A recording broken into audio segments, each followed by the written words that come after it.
What's good, everybody? It's your boy CapnTrippz, and it is that time. It is the end of August, and we're ready to do our news roundup. Thank y'all so much for coming through. I really do appreciate it. We've got news stories from all throughout the month of August. Some, I ain't gonna lie, it's not a lot of positive stories, man. It's a lot of wild, crazy shit going on these days. But I'm here to help you guys unpack everything and really just get a little bit of uh, knowledge, as we were talking about earlier, knowing the ledge of the things that are going and coming, and y'all helping me do the same. Because again, shout out to my community for helping me source these stories that we're about to talk about tonight. We're gonna talk about everything from Donald Trump to hurricanes to radioactive shrimp to Snoop Dogg. Yeah, yeah. And so as we move through these stories, I'm not an expert on anything, so please don't take it like that.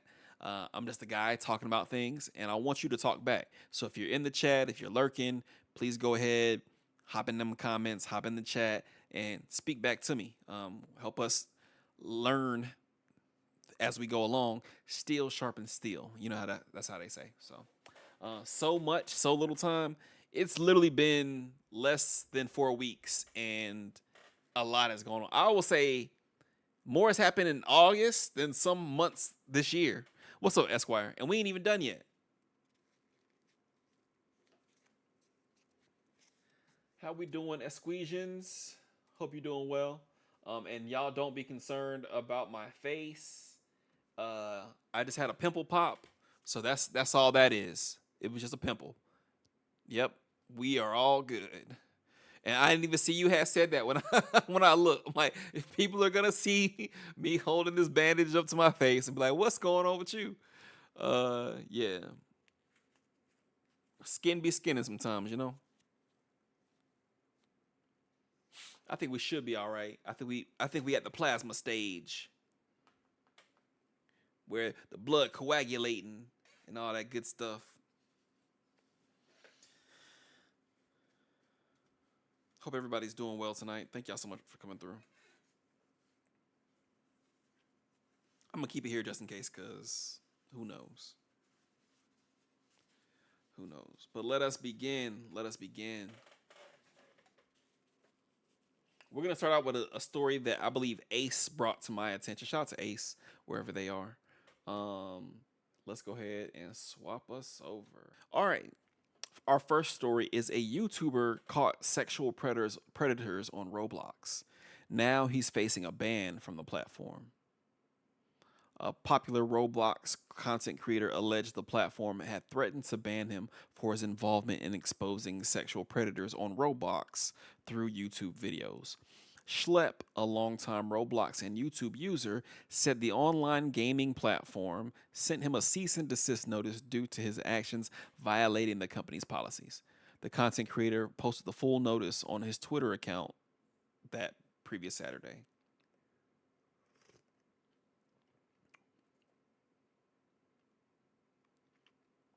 While Roblox acknowledges that your stated intentions may be to protect children, and while it recognizes the serious nature of online predatory behavior, your methods, including failing to immediately report suspicious activity to Roblox through proper channels, are actively interfering with Roblox's established safety protocols and are critically exposing Roblox users to increased risk. They would have to explain that last part to me because that don't make any sense. Wow. So now chat is in the way of the article. Awesome. They would have to explain that to me, bro. How is him exposing predators putting kids at more risk? Schlep disputed the claims in a video posted to YouTube where he has over 650,000 YouTube subscribers. The video is titled Roblox is threatening to sue me for protecting kids.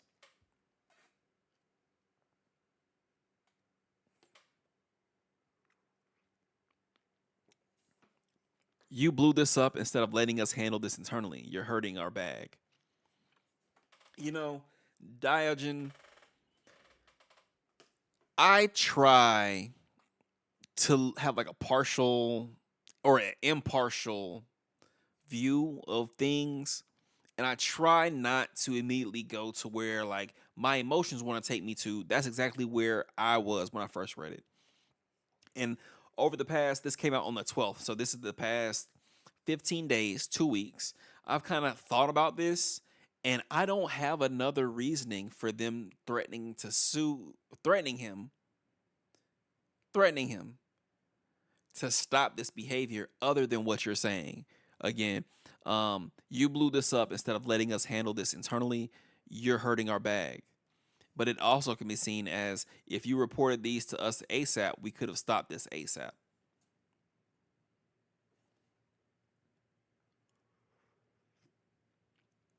That's how the statement. That's how the statement works, right? But you know how these systems go, bro. Like people opt to let the platform know first. They usually opt to let the platform know first, and nothing happens. So then they opt to circumvent the platform and make sure the people at least get punished for it. Because if you're not going to stop the behavior on your platform, I'm going to go to the people who are going to or are saying they want to. I just think it's bad. It's a bad look for them to be sitting here like you are putting the kids at risk and not the active amount of predators on the platform. I feel like that should probably be the main focus. And if anything, you would contact Schlep on a complete other, it would be something else completely if you had good intentions. But at a certain point, I I am kind of the mind that these platforms that kind of want you to throw away all caution and abandon your parental or your adult lens in which you see kids hanging out somewhere and you want to look out for them. They want you to throw that away because, like you said, a bag is in the situation. And I also kind of am just like looking at everything. I'm looking at all major business news and all major business decisions with one thing in mind right now, especially. Are you hurting or helping the overall state of humanity with your decisions right now? And yeah, they're businesses. So you're going to look at it through a business context and be like, oh, well, they're doing the best thing for their business. But is that actively hurting or helping the state of humanity as it is right now? And I can just not rack my brain around how someone stopping predators needs to be addressed through a cease and desist and possible ban could help us. But we also live in a day and age where there's content made about people attacking predators, and I'm not mad that that exists. I just think that a lot of things done these days is not done with like even an inkling of common sense. Like actively, if someone with common sense were in the situation, they would make another decision. And I have a perfect story to follow this up based off of that. That is not in what we're going through now, but let's continue on. Um, the content creator argued that he and his team have managed to get 6 predators arrested over the past year for their actions on Roblox. He also said that this is the first time a Roblox representative has reached out to him despite his attempts to contact them over safety concerns. So, what was I just saying? This is as I was just saying, like, you're going to probably reach out to Roblox beforehand because they're the corporation with the resources that can actually get something done. And if they want the person banned, if they want the person away from their platform, they'll make whatever decisions they need to make in order to do that. But it seems to me that they're acting to move first against the guy helping kids and not the people harming kids. That's what it seems like. I'm not saying one thing or another. I'm just saying what it looked like from the outside. Schlepp revealed that he was groomed by a popular Roblox developer when he was a child, and that he even attempted suicide. He manipulated me, he used power dynamics over me, and frequently exposed me to gore and not safe for work material and loads of other stuff that a kid should not never see, Schlepp said in the video. It was so bad that I actually made an attempt. While I was in the hospital, my mom contacted Roblox. They brushed her off. That predator went on to groom more victims before Roblox finally banned him years later. Roblox stated cases of vigilante groups or individuals violating our policies to entrap users or otherwise self-police. In a recent news release shared by Schlepp, the creator disputed the claim and said law enforcement agencies have made public statements showing gratitude for such work, but Roblox did not.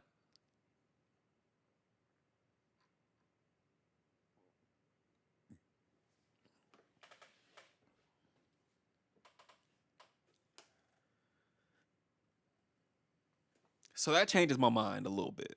Now I no longer think that, even though they're saying, oh, well, you should have just let us handle it, y'all have shown that y'all are not willing to handle it. And I feel like that's probably the most messed up thing out of everything. The fact that he himself was abused, and it was through this platform that he met his abuser. And he stayed and he continued his relationship with the platform because, from what I assume, there's joy to be derived from Roblox. He's just aware of what it could be used for. And I feel like that's a type of person that you partner with more often than not. If you had a real desire to snuff these things on your platform, it doesn't look like that's the case. It looks like someone is making a business decision saying that if we actively keep kids in harm's way, we can get so much subscription money, and nothing should stop that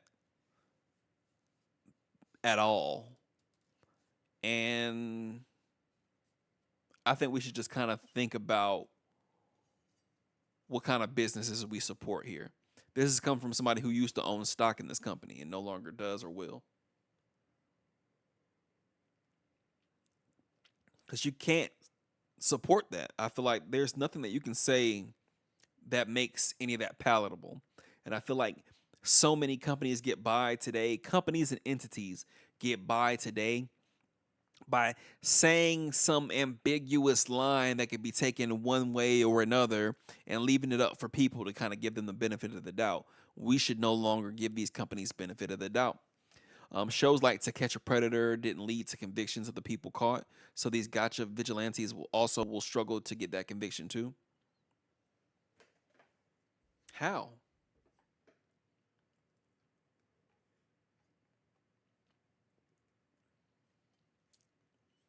That's not a question for you, I guess. It's a question for society because I'm not familiar with what Schlepp does.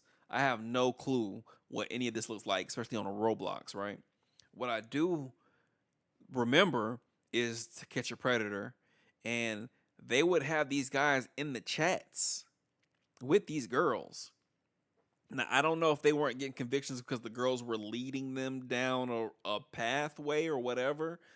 I don't know. I have no clue. Zero. But from what I saw that the people said in those chats, they definitely needed to be in a room somewhere behind bars. What they fucking be showing up to these people's houses with? Rope and knives and condoms and loot. Like, what is going on, bro? I know some grown ass women who wouldn't even want that.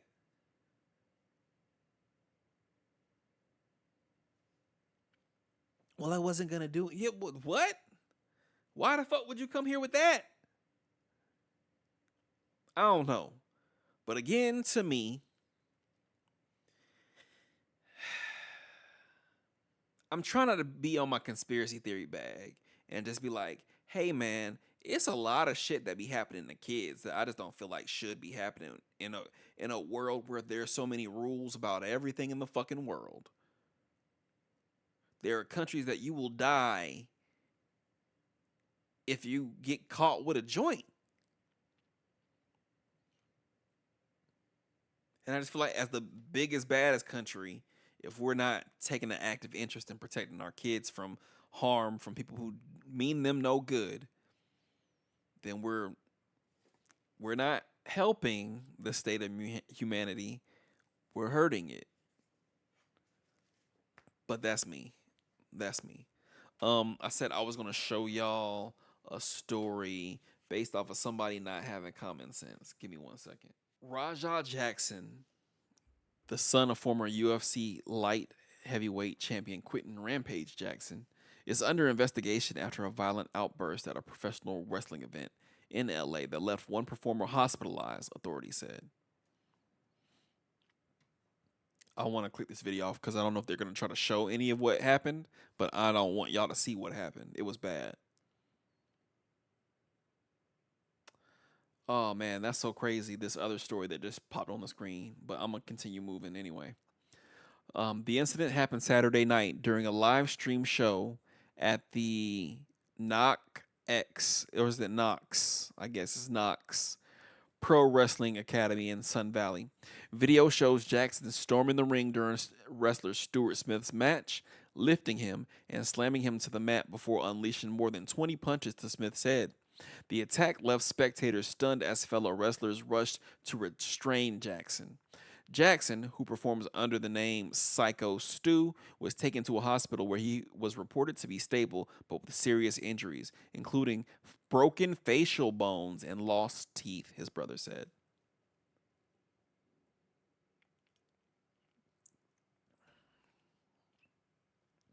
LAPD said they received a call about 9, reporting an attempted murder. It sounds extreme, but that's exactly what it was. I'm not gonna read the rest. Well, the altercation followed a earlier confrontation caught on video in which Smith struck Jackson with a beverage can outside the venue. Legal experts noted, however, that such an incident is unlikely to provide grounds for self-defense given the severity of Jackson's attack. Videos of the attack, initially streamed on the platform Kick, quickly spread across social media, prompting widespread outrage from fans and figures in the combat sports world.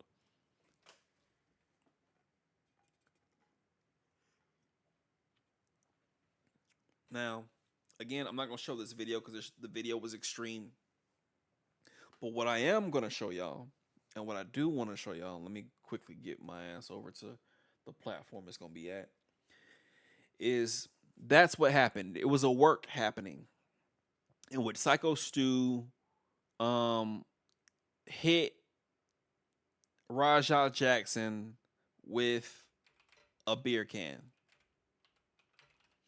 And after that, Psycho Stu apologized.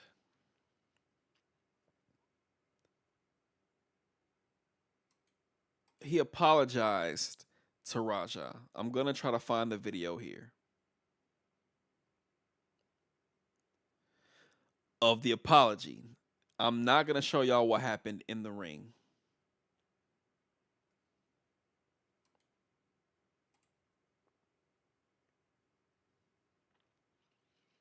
There was said to have been a apology on video, and I'm scrolling and I don't really see that.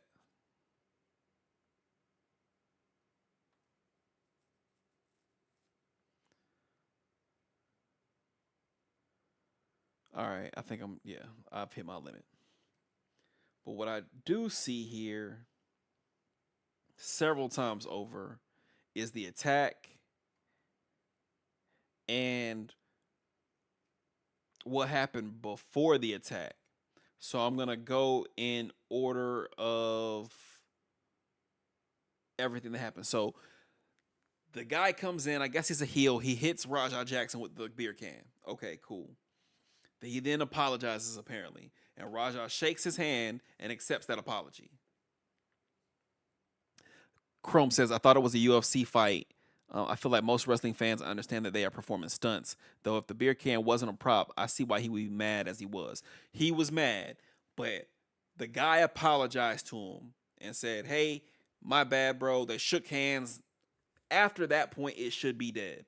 The next thing that happens is a conversation between Raja and someone else. And I want to also just remind y'all that everything is happening. I don't know if his daddy got to end with the president or what, but I feel like that's going to be real bad for bruh. Um, I don't know much about Rampage Jackson. I was never really a huge fan of him. I think that the one moment that he has that is cemented in time is he got pissed during the Ultimate Fighter and like punched and ripped the door off the hinges, like broke it like it was paper mache. And I'm like, okay. With all those skills, I just wish there was a little bit more consideration in the pass down to like situationally knowing what's going on. Like you got embarrassed. You got embarrassed and you felt the need to retaliate by beating the shit out of this unconscious person and then being angry at everybody else trying to get you to stop. And then after that, being angry at everybody coming up to you. The cameraman, I felt like you were a little bit too late to be on some Raja don't do this shit because you should have been like, don't do this shit when he got up in the first place. But who was to say that that was going to happen? Everything's on video. It's premeditated at this point. I don't know about it. I don't know. I'm not no legal expert. It just looked bad for the kid. And I just feel like a little modicum of common sense. It was like, hey, man, I don't even need to be here. I don't even need to be here. But you don't smash a fucking can on my head and expect to apologize and think it's okay. There's that. I don't know where these people be around. I don't know who they be around. I don't know what they be around. I just know I'm not trying to be around there. Because even if you are a fighter, are you slated to fight? Are you legally safe from anything that's going to happen? And the answer to that is a quick no. He's not. He beat up a dog-loving white vet he's cooked.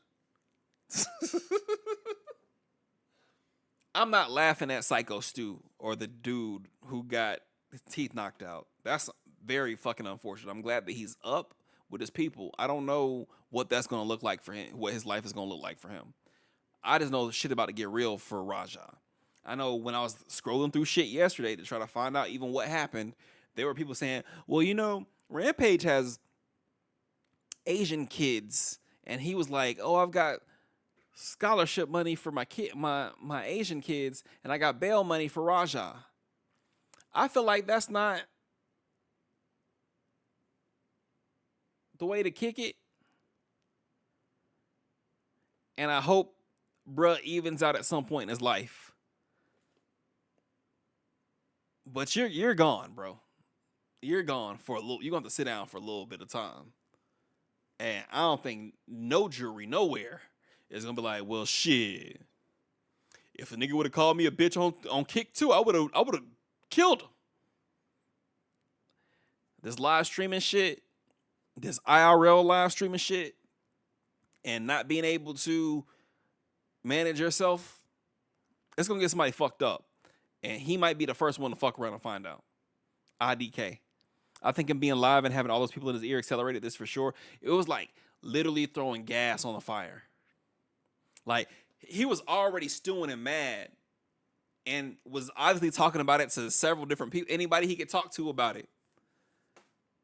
He was already mad. Them fucking with him made him even more aggressive when he really wanted to mash out on those people.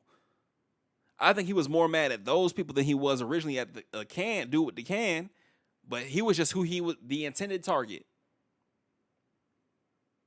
I do wonder if the egging on helps his defense. I don't see how it could, bro.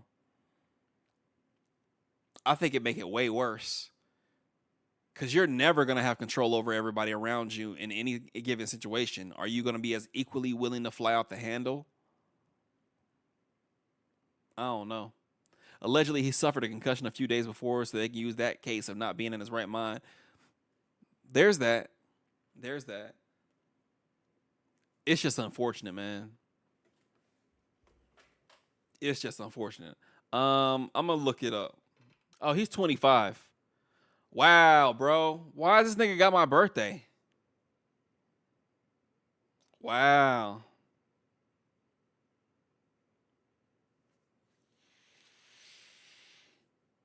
That's interesting.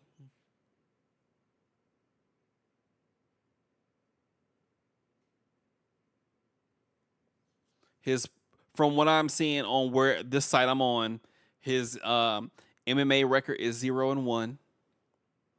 His nickname is the Little Human Destroyer. His foundation style is I like to defend people who can't defend themselves. Like if someone was knocked out or jumped, I would protect them. On to the next one. Oh, look at the fear and greed index. Greed is driving the US market. Oh, that's fucking funny, but it's not. Target CEO is stepping down, and you'll see why I did this later.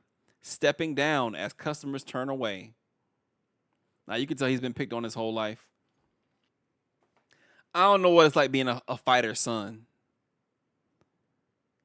I don't know what the expectations on you are. I don't know if the people around you are on some other shit. I don't know if your daddy on some other shit. I just think that at this point you need a therapist and not to knock random people out and then knock their teeth out.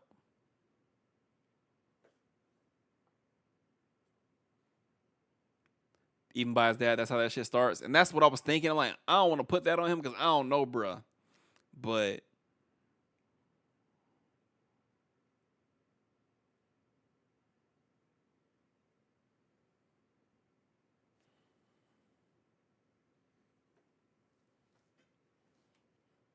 so you asked what is a fear and greed index? I'm gonna just read this and go back.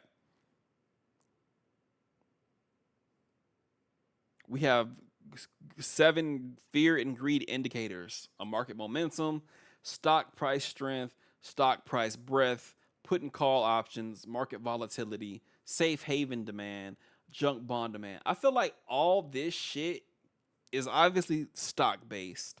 And I feel like if you're reading the strength of the economy by looking at the stock market and not actually at like what's going on, can people afford things? Are they happy? Are they buying more? Are they putting things away? Is there savings happening? Those are actual human financial indicators. We don't have those no more. But they really actually don't give a fuck about the people who live here in this country and how we're doing and how we're feeling. This is literally the only thing that matters to them. The CNN Business Fear and Greed Index is a way to gauge stock market movements and whether stocks are fairly priced. The theory is based on the logic that excessive fear tends to drive down share prices and too much greed tends to have the opposite effect.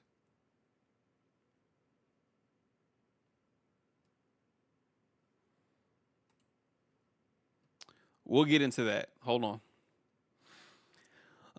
Target CEO Brian Cornell is stepping down after 11 years on the retailer as the company faces slumping sales and backlash to its retreat on DEI.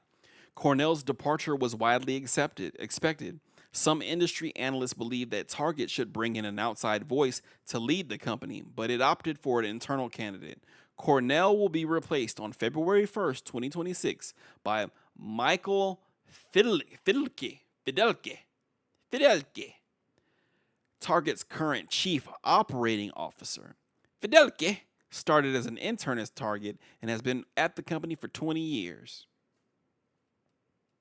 Fidelke was chosen from a strong list of internal and external candidates, Cornell said on a call with analysts Wednesday, adding that he is the right candidate to lead our business back to growth. Cornell will stay on as executive chairman. So really, it's just getting him out of the driver's seat and putting him in the middle seat in the back row where he still is going to dictate where they go and left and right.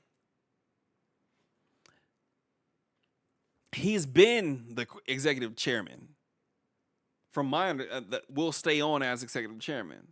That's how it reads to me. But either or, yeah, he's just not gonna be the one under fire no more for the decision made. But he's still gonna be back there directing the decisions.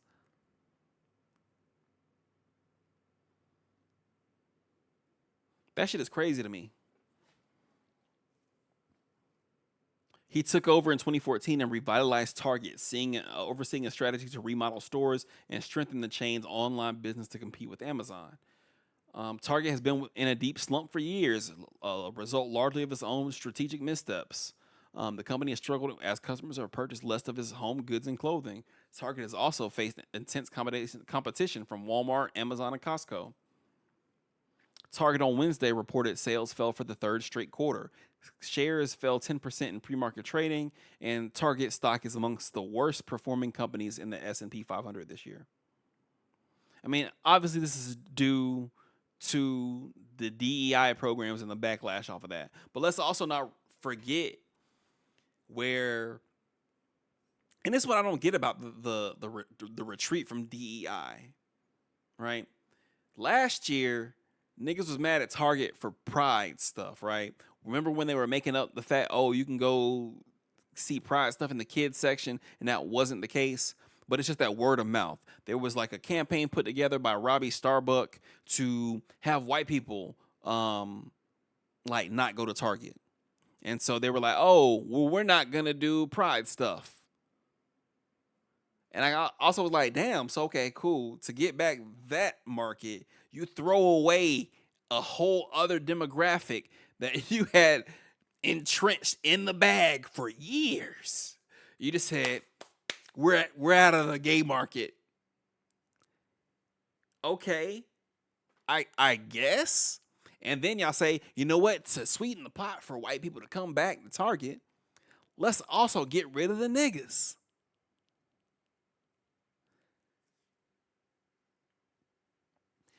Going to a Target opening up in Maryland is one of my core memories as a kid. And ever since 96, 97, Target has been a part of my family life.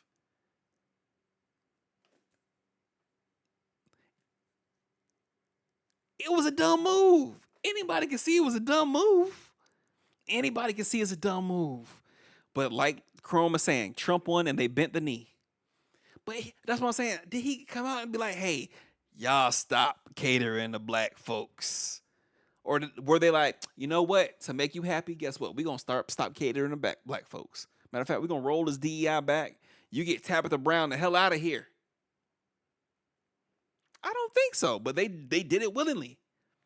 People's buying habits changes is the biggest issue for them. That is a true thing. I don't think that these other decisions help in any way, shape, or form. And like, rather than it being a moderate hole you're crawling yourself out of, it's a huge hole now. Because not only do you have everyone just preferring to shop online, you also have people actively encouraging other people not to shop at your stores because they don't feel the love that they've given you for decades. What sense are we making, man? At Business 101, what sense is this? What business sense does this make? You expected to close the gap that out of that much white people? To make up where they had jumped off ship before? To make up for them shopping at Amazon? And then to make up for lost traffic from alienating black people and gay people? You expected to make up that much? I think that we're about to see a bunch of companies that have existed for a long time not exist anymore. And that's fine by me. The DEI thing is the reason why many changed their shopping habits from Target. Yeah, for sure. And I think that just like you have your convenience, there's hella people that, you know, buy stuff on Amazon. Amazon, the convenience factor, I get it. I can't knock nobody fucking with Amazon. Though I'm trying not to fuck with Amazon because of things to do with their leaders and their decisions and things that they're doing in America that I don't feel like are just, and their support of other unjust regimes, right? But like when y'all buy clothes, y'all like to try them on before buying them. Not saying that I'm buying clothes at Target, but like when I need something quick, I remember being like, well, shit, Target opens early and they usually have everything I want. So I'm going to go to Target. And it's a shopping experience I enjoy. So I'm going to go to Target. But I'm not everybody. Everybody's not me. And so people make their decisions however they need to make them. If you make the order and feel like you need to be there that same day or maybe the next day, completely up to you. I can't tell nobody what not to do. I got you, Jim. Thank you so much.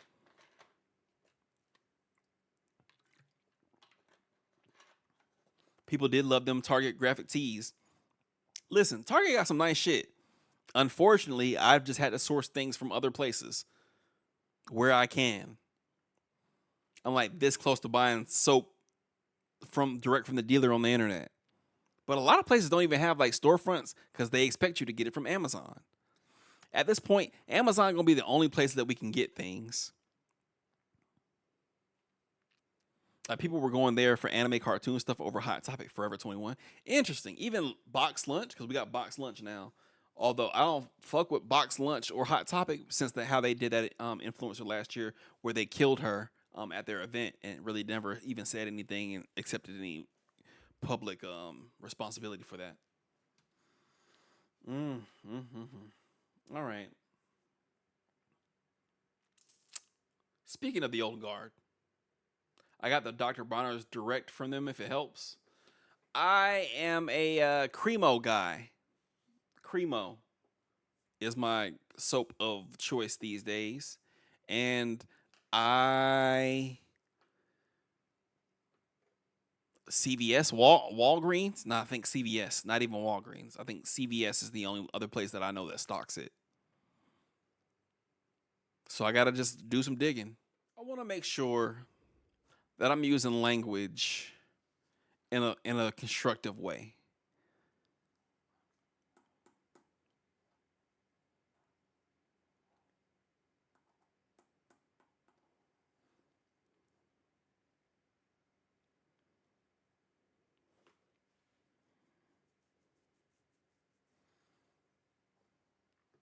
I think social media has ruined a lot of the allure of some of our biggest artists, celebrities, athletes, notable people. I think not having that era or that mystique of mystery to them has ruined a lot of these people in my eyes. And I would point to Snoop Dogg as the biggest case of that, right? Not to say that I grew up with Snoop Dogg being this moral compass for me, because hell, the second album I ever heard from bro was Murder Was the Case That They Gave Me over a murder charge he had that he did not go to prison for. People are flawed. But following Snoop Dogg on social media was really the epitome of me learning like, wow, he's a nigga too. Like I know how I send my friends and my loved ones memes all day, but I send them to them in a message. Like, oh, look at this, let's laugh at this, or let's chuckle about this, or isn't this interesting? What's going on, Joy? How we doing, love? All that. Snoop was putting that shit on the timeline. Like, welcome in, Joy. I hope you're doing well, and I hope you ate today and are getting some rest. I know you was on for like 85 hours yesterday. Hope you're doing well. Um, oh, that was loud. And I ain't changed nothing. From my understanding, I ain't changed nothing. Um, Joy was awake longer than I think a lot of people were awake, but let's not even get on that. Let's not even get on that. he was a shit. Snoop is a shit poster, and some of the shit that he was posting, I was like, unk, that ain't, that's not, no, nah. And it was getting to be a point where I was more cringe than like entertained, and so I unfollowed Snoop. And this was like almost 10 years ago. And during the pandemic, I unfollowed Big Boy for many of those same reasons, including vaccination memes and shit like that. And I like, I get it. Not gonna knock you for what you need to do, but the allure, we got things to do, gotta do. Yeah. Woke up not too long ago, about to beat this face and go listen to some music. Or are you going to the high, what is they call the Wednesday thing, the high conversations thing, the vinyl and weed event? I gotta get to that one of these weeks. I saw Controllerize, they're moving up to 8 o'clock, so I was complaining about 9, and they moved it up to 8 o'clock on Monday. So your boy might fuck with Controllerize one of these days. But that high level, I forget, high vibes thingamabob. That thing is cool. I want to go to that real bad. Wednesdays is super interesting. So, enjoy. Please be safe out there. Enjoy.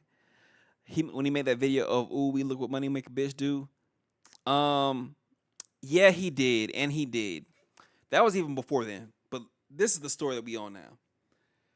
So I want you to keep in mind what you're saying now, Dio. What you're saying about he performed for that guy for the second inauguration. Okay, let's put that in our back pocket, and then let's read.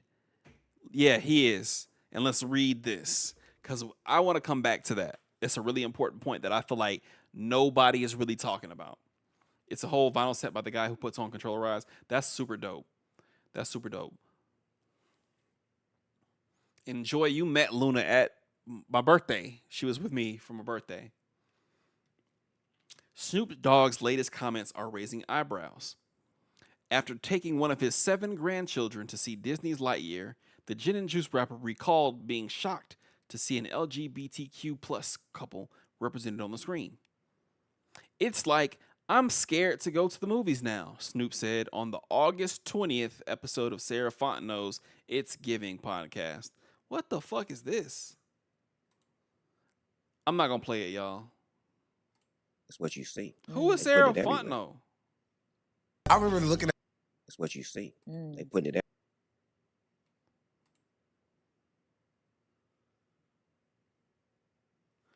Have no clue who the fuck this lady is. Anyway.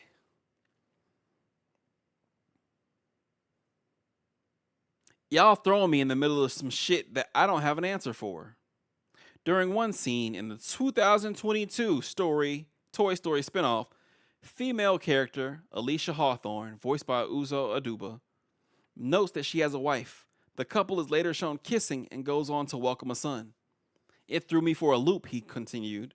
"I'm like, what part of the movie was this?" The part that we were just talking about it. "These are kids. We have to show that at this age? They're going to ask questions. I don't have the answer." Indeed, the 55-year-old said that the moment sparked many questions from the little one. So I'm wondering, this movie came out 3 years ago. 3 long years ago. And you felt the need to bring it up in 2025. Did she ask a pointed question to make you bring that up? Like, what's the point of talking about a movie you saw 3 years ago, 3 years after you saw it, on a podcast? And I guess my question is like, well, what do you tell the child when a man and a woman kiss?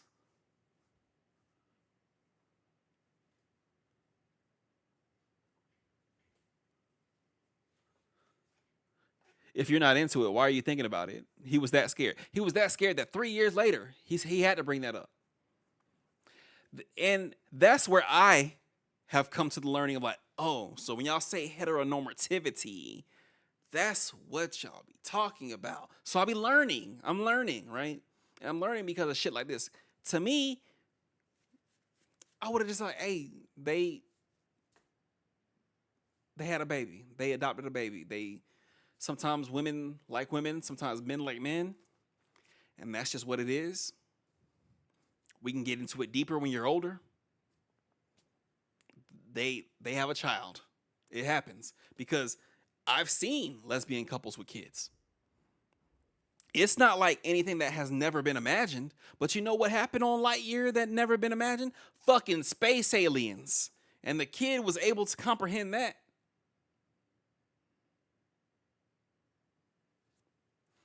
Furthermore, how am I supposed to explain that?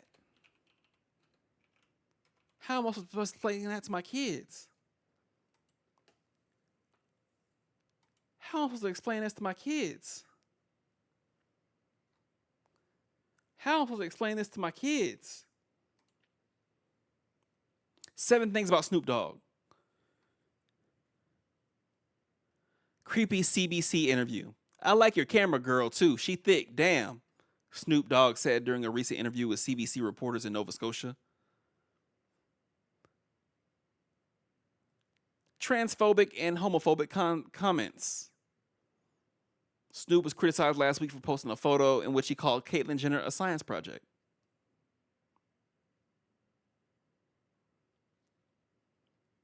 Murder charges. Snoop Dogg had only begun to make a name for himself as a rapper when at age 24 he was accused of killing a gang member in LA. Smoke weed every day. This may be one of his best known phrases in hip hop, perfectly summing up Snoop Dogg's ethos. Accusations of misogyny. I don't even have to get into all that. 2003 MTV Music Video Awards red carpet, 2 women wearing dog collars and leather leashes. Hosting a porn video. The movie was filmed at Snoop Dogg's home in California and was promoted as a mix between a traditional rap video and a porno. Pimping. In a 2013 interview with Rolling Stone magazine, Snoop admitted to having worked as a pimp. I put an organization together. I did a Playboy tour. I had a bus follow me with 10 bitches on it.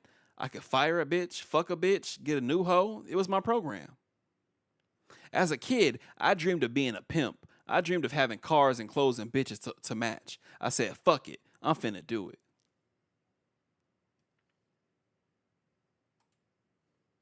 Snoop Dogg, how am I supposed to explain this to my kids? How do I explain this to my kids? I can see her areolas.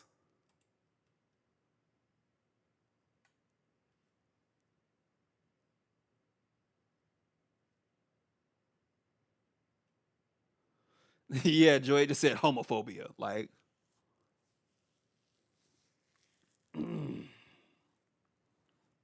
earlier, somebody brought up an old Snoop song. It ain't no fun if the homies can't have none. It ain't no fun if the homies can't have none. In which somebody was like, well, I mean, you went into particular detail about how you didn't just enjoy sex with this woman. You only enjoyed the sex with the woman because your homies were having sex with you with her. And they went into a lot more detail, but I like, yeah, he definitely got a whole song about that. A whole song about that.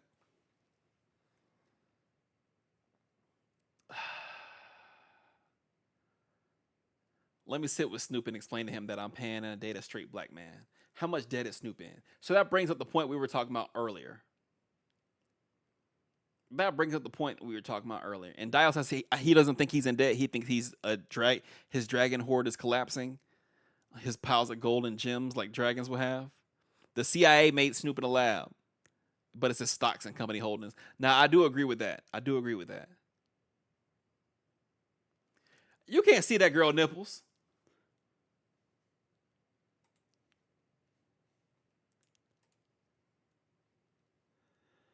Either or. All right. So let's bring it back. And let me get off this page of and let me jump over to Fox News, who was talking about the Breakfast Club for no reason at all, right? I'll say this. Snoop performing at the crypto inauguration bowl was not a new development. I don't know if y'all know, but a couple years ago, Snoop Dogg bought Death Row Records. He bought Death Row Records, and I know he didn't do that with his own money. I know he had backers and people who were supporting him in this business move. And do you know one of the first things he did when he bought Death Row Records a couple years ago? He took all of Death Row Records albums off of streaming, which I'm not mad at. If you want to get your people some money, do what you feel like you need to do. But you know what he did do? He put them on the blockchain, which is interesting. But like 95% of people don't do crypto, don't know how to do crypto, don't want to do crypto, and they don't want to. Obviously, we've gotten out of the model where people buy music to own these days. And if they're buying music to own these days, I'm pretty sure they're not swapping their dollars for Bitcoin to go and pay you more money than it should be worth to listen to The Chronic or The Chronic 2000 or Doggy Style. That lasted for about a year. But when people saw their revenue and their royalties dipping, they put that shit back on streaming. So him performing at the Crypto Bowl let me know that he was still embedded with these people. Also, he has a relationship with Trump because of the celebrity factor of the 2000s. Let's not act like before Trump got into politics that he wasn't just a rich motherfucker that was brought up by everybody who ever wanted to be rich as the person they wanted to be rich like, because he was famous for being rich. Also, I also think that he's rich for being famous, but that's another conversation for another day. He also appealed to Trump to get the co-founder of Death Row Records pardoned, Harry O. So he has a relationship with those people. And so when he was at the crypto inauguration ball, I'm like, oh, those are his people. So he's finally embracing those people full on. And just like Dio said earlier, 4 years ago or 8 years ago, you saying, look what money make a bitch do. And look what money make a bitch do. I feel, me personally, again, this is my conspiracy theory hat.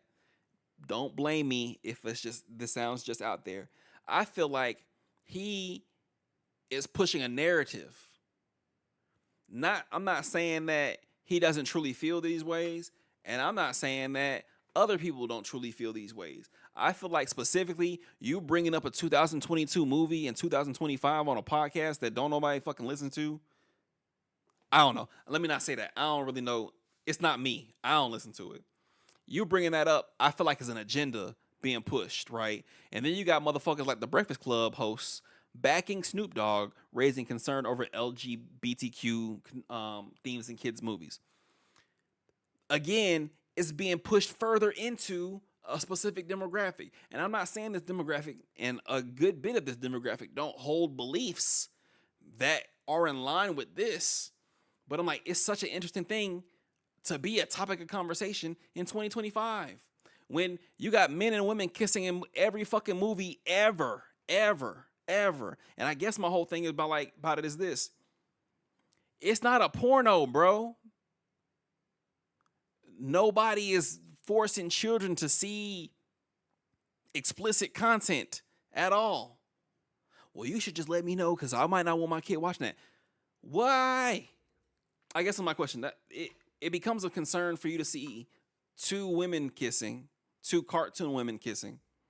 But if a cartoon man and woman were kissing, you don't think that's a concern, even though that would push a narrative. But you're okay with that narrative being pushed. And I think that people can do the thinking of like, hey, what if this turns my kid gay? Because that's what they're concerned about. What if seeing this makes my kid be like, hey, I want to do that?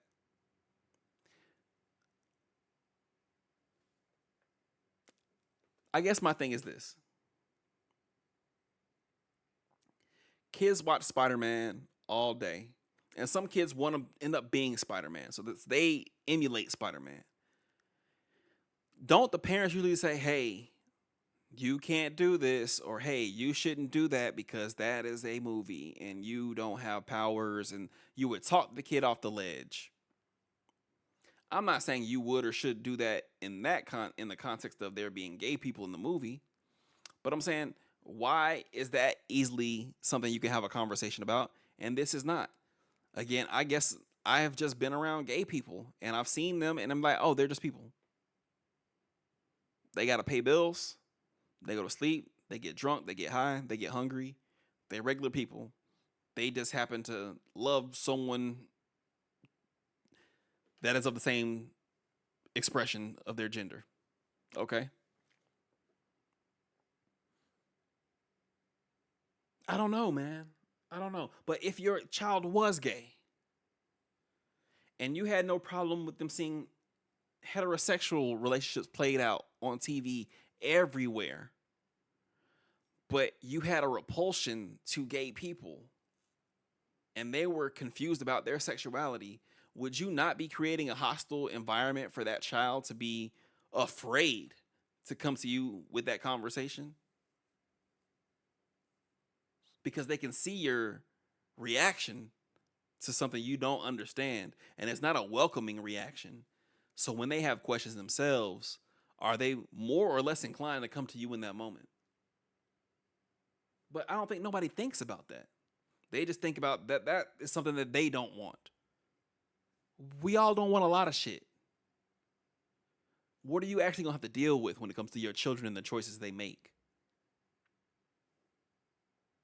Are you making it easier for them, or are you making it harder for them to look at you as a person that they can fall into and be supported and feel like they'll be supported still?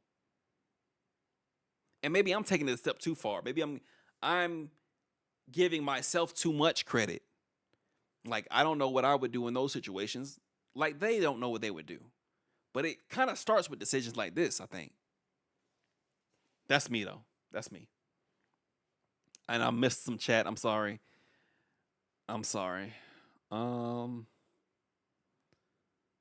Trump is doing his Godfather thing, and a lot of people don't mind playing along to get him to do favors for them.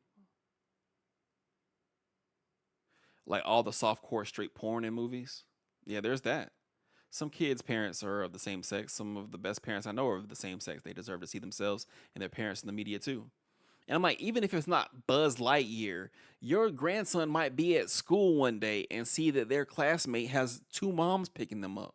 It's the same conversation, bro. Are you gonna be like, damn, you shouldn't be married in front of us? Huh? Make me have to explain to my kid that there are people who are different from us. Huh? And I don't know. Like, I'm not gonna act like there's been no point in my life where I've not understood things, but I kind of just shut the fuck up and listen. If I don't understand, I'm not gonna be the one that's loudest in the room trying to seek understanding. I'm gonna be the one listening. And these days, when someone says, when a woman says, "Oh, yeah, me and my wife are doing something," like, "Oh, okay, that's cool. I didn't know that," and keep it fucking moving. It don't take no extended conversation for me to be like, well, damn, how do I fit my mind around the fact that Tracy and Allie are married, and I just ain't got shit to do with me. Are they happy? Cool. My coworker be complaining all the time about her ex-wife. I think she's happier without her. Cool. Do you. Be happy. Because it literally ain't no reason to be around this motherfucker being upset about people seeing Buzz Lightyear. I don't know. I just feel like there's bigger things to fry. Bigger fish to fry. And so this article also came out on Yahoo about the same thing. Yada, yada, yada. They go into detail. Yada, yada, yada. Yada, yada, yada. Yada, yada, yada. They're going to ask questions, Sigh. Needless to say, people were not pleased with Snoop's remarks. And amid the backlash, people began resurfacing some very apt past comments from Chris Evans, who voices the main character in Lightyear. Back in 2022, when the movie came out, Chris called anti-gay viewers of the film idiots who are going to die off like dinosaurs. He said, "The real truth is that those people are idiots. There's always going to be people who are afraid and unaware and trying to hold on to what was before. But those people die off like dinosaurs," he continued. "I think the goal is to pay them no mind, march forward, and embrace the growth that makes us human." And I know a lot of people are going to look at me like, "Bro, you don't have no kids. You can't sit here and tell us what to do with our kids." 1000%. You can teach your kids hate all you want to, bro. That's the thing that you can do. And the whole thing about it, somebody said it earlier in a better way that I could say it. It's like, I think at the barest level, I'm a humanist, right? And so I'm not really worried about the things that like can pile up and show me the differences between you and I. I just care about, are you good? Like, are you, as a person, do you have what you need? And if not, what can I do? Is there anything I can do to give you what you need so you can live a more fulfilling life? And there's not a lot of places, people, in time I have the power to help someone enrich their life. But I can make things easier in one way or another, right? And so, like, when it comes to this, I guess I really don't have no mind other than, like, as long as you're happy, bro. And I just don't think many people are gonna be happy living their life in the closet because other people aren't comfortable with their expression of love. It just doesn't make sense to me. We give so many people so much leeway with whatever they want to do. Hell, people was pouring baby oil on each other outside the Puffy trial because they swore up and down we was in that man business and we should have kept out of his bedroom. I just see this as the other side of that. Like, but because these people aren't rich or famous, you don't support what they do in their bedroom or give them the leeway to do what they do in their bedroom and love who they love because you're not comfortable with it. Okay.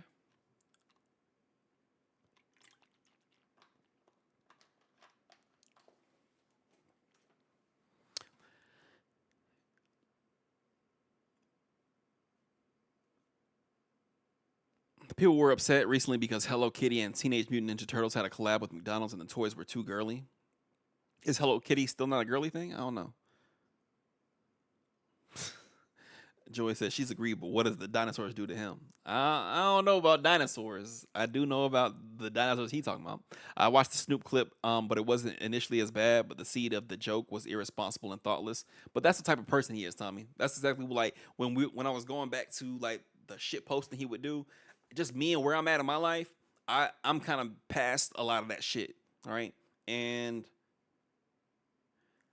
I can't expect for nobody else to have their stuff in order because I have my stuff in order. It doesn't work like that. People kind of come to their own personal revolutions and resolutions. But I know that like I don't want that shit in my ether. I don't want that shit in my cipher at all. So like I'm good off of it. Hope you're doing well, Tommy. Welcome on in. Welcome on in. Forcing your life to be a shadow or an echo of themselves just so people don't have to learn new things and teach children about that. Pouring baby oil on yourself for a weird rich man who doesn't know you is insane. But they was doing it. They was doing it. Spraying baby oil on each other, mind you. Niggas be 40 plus doing 8th grade jokes. People be 60 plus doing 8th grade jokes. And I will say, I've laughed at my fair share of 8th grade jokes. But if I ever feel like you punching down at somebody, I'm going to look at you weirder. I'm talking about you, Dave Chappelle.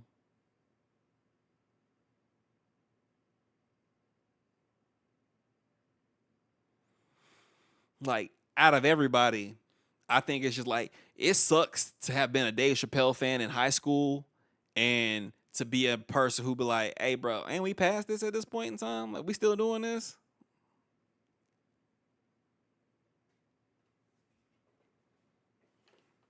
So, yeah, I don't know. I don't know. Hey, whoa, hey, stop that. Stop. Damn. Oh, y'all wasn't on the screen. Good. Good. My whole government. Fuck you, Yahoo. Put my whole government out there. whole name was up on the screen. I'm like, wait, let me edit that on the Twitch screen. Shit. All right.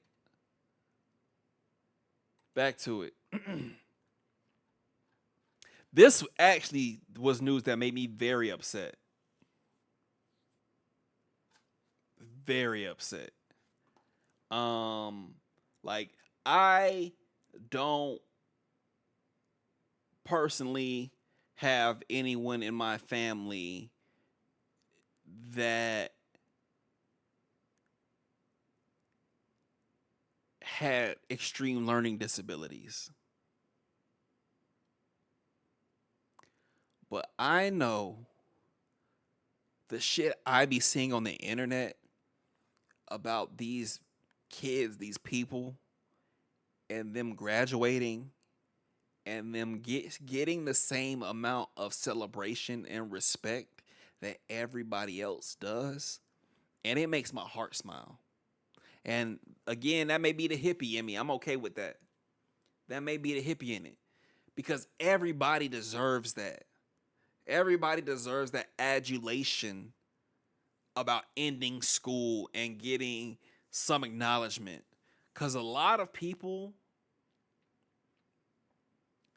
who have disabilities may not get a chance to do much more outside of that, as far as like people will go on and go to college and get have careers, and some people don't have that to look forward to.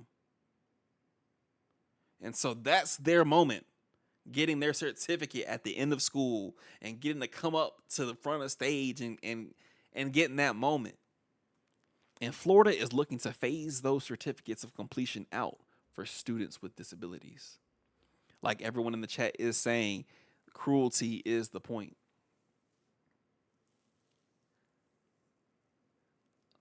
The change comes after a legislative session that, for the most part, championed the rights of students with disabilities. The Florida Board of Education voted to sunset certificates of completion for students with disabilities who attend K through 12. Those certificates were awarded to students who couldn't complete the coursework needed for a diploma. Under a new Florida law, HB 1105, and the board's vote, students with disabilities will no longer be able to get a certificate of completion at the end of their school career starting this year.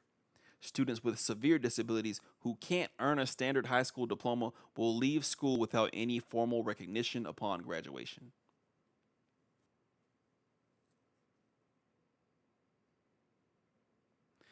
Amy Van Bergen ran the Down Syndrome Association of Central Florida and is also the mom of a son with disabilities. She said her son Wills wouldn't have been able to get the 2 jobs he works at a law office without his certificate, and she's worried for other students like him.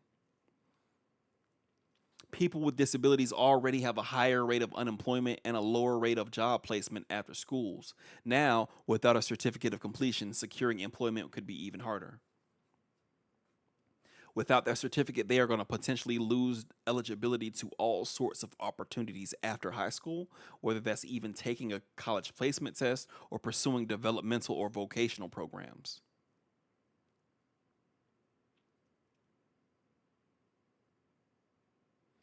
Ultimately, she says this could take away some of the incentives these students have to complete school at all. The Florida Department of Education says the focus will now be on alternate pathways to completing a high school diploma, and that the change is needed to ensure students receive appropriate support and recognition for their achievements.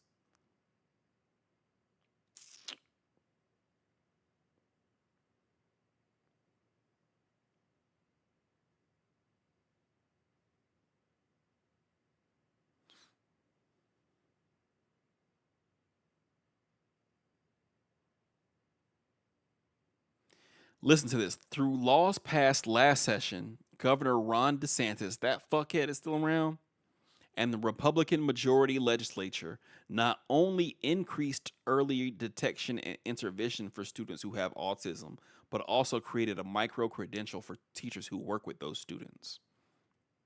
The legislature also created a credential that students with disabilities can earn after completing their work placements. These credentials or badges can also be used to seek postgraduate employment. Do you see? And again, this is the conspiracy cap that's on me, right? This is my conspiracy cap on, and I guess it's gonna be on all night. The fact that y'all are trying to make it to where school itself is not something you get rewarded for, but you will still create a credential that students with disabilities can earn after completing work placements. I also want to discuss that who y'all think is going to replace all the immigrants on these jobs that aren't getting worked with ICE out everywhere, right? Like, aren't there states, I believe, like Florida, who are trying to make it to where it's easier to have children work longer hours? And now it seems to me like you're shepherding students with disabilities from the classroom to the workplace. And I just think that's interesting. I just think it's interesting. Or jail. Yep. I don't want to go where my mind will take some of these things because, like, honestly, why it made me emotional is because I just don't trust nothing happening from a political standpoint from probably both of the parties, but definitely one party for sure. I'm not gonna say who, what, where, when, and why, but y'all know what it is. And it's like, who does this help? Who does this hurt? I can't take the thought into the maximum of how beneficial this could be because it's so preoccupied with how bad this could be.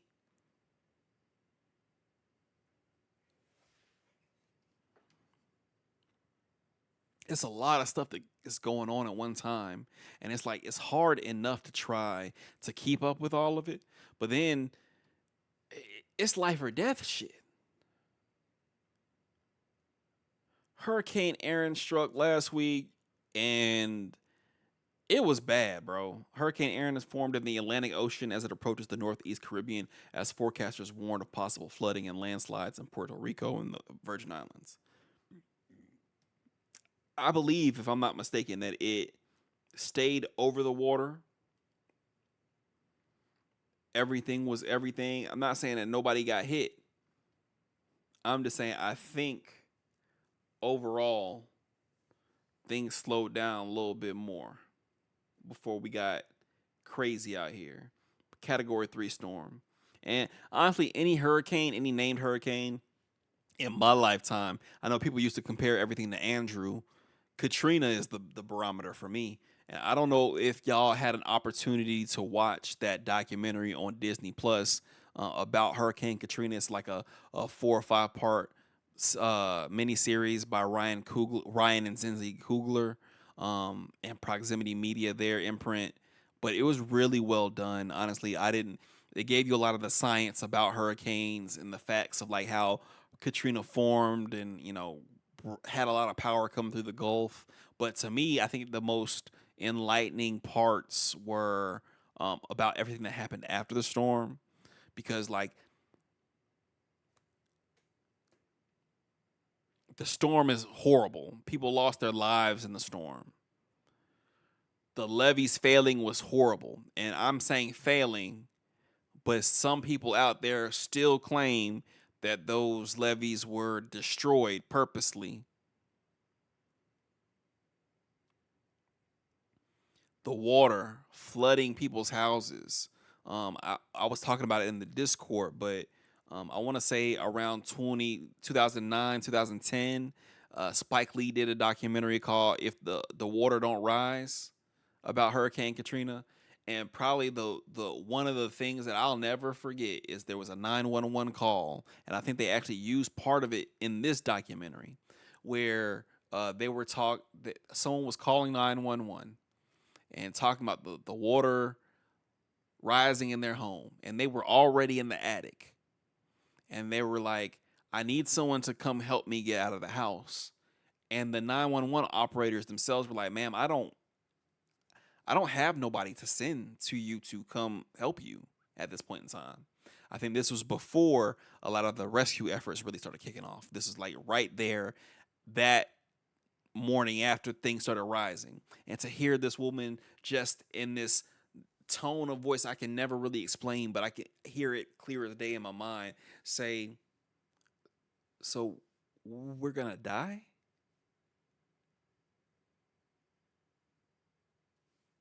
I'll never shake that shit, bro. I'll never shake that shit. I don't have nightmares like that. Gave me nightmares that night. With this documentary, it goes even further than the actual storm. To me, it kind of recalibrated my brain to think about Katrina in like three parts. There's the storm, there's the destruction of the levees in this aftermath, and then there is literally after the storm stopped, everything else that happened. And that everything else part that happened, it was really enlightening for me just because I'd heard about some of these things like the Superdome. I've been in the Superdome, and it's weird for me to have gone and watched a football game and a battle of the bands and all kind of crazy shit in this arena that literally probably carries so much spiritual trauma. New Orleans as a whole is a very spiritual city. If you believe in all of that and you go to New Orleans, it's like a specific frequency in the air that if you tune into the right station, you'll get. You don't fuck around in New Orleans.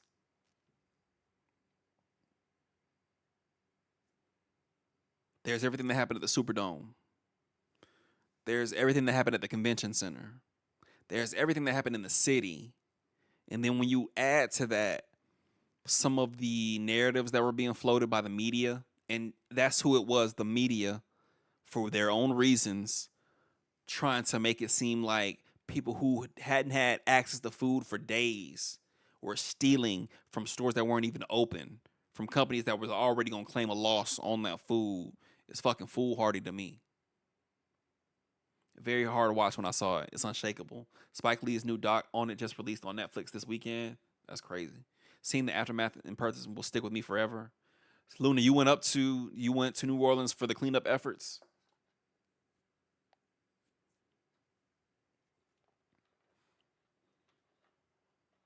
Dad worked for FEMA during Katrina and some of those stories. The really surprising thing for me, especially seeing it in a documentary, right, was when the vigilantes were out there, when they were like on camera talking about their willingness to shoot black people like animals. And I'm black. Obviously, I'm not ignorant to the fact that there's people who act like that, feel like that. But seeing people who are like, "I'll put my name on it. You could record me saying it. I actually am at my job as a fireman saying it," and it could be 15, 20 years later, and it ain't nothing that'll happen to them. People having a grill out talking about they shot somebody in the streets the night before. Hearing the family that was talking in the documentary about their brother getting killed in the middle of the street, and then the police taking their vehicle and then lighting it on fire to destroy the evidence of the and burn the body. It's insane to me. And I think that at the end of the documentary, they show you a little bit about what has happened, and honestly, just the people that we were following throughout the documentary. My heart goes out to them. Uh, one of the men, his brother, cut his leg in the water while they was moving through the flood waters, and his leg got infected and he died. Niece had lupus, turning to meningitis. She died. People lost people, bro. People were walking right next to dead bodies. There was dead bodies in the streets, dead bodies in wheelchairs, like shit like that.